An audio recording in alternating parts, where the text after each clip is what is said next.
Hello అందరికీ, నా స్టైల్లో సింపుల్గా కుక్కర్లో టమాటో రైస్ ఎలా చేయాలో చూసేద్దామా?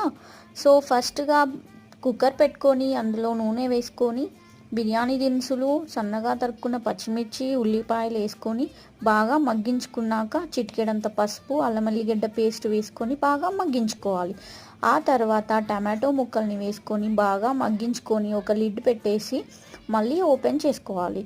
తర్వాత మంచిగా కలుపుకొని అందులోనే ఒక స్పూన్ కారము అండ్ చిటికెడంతా ధనియా పౌడరు, చిటికెడు గరం మసాలా, కొత్తిమీర వేసుకొని బాగా కలుపుకోవాలి.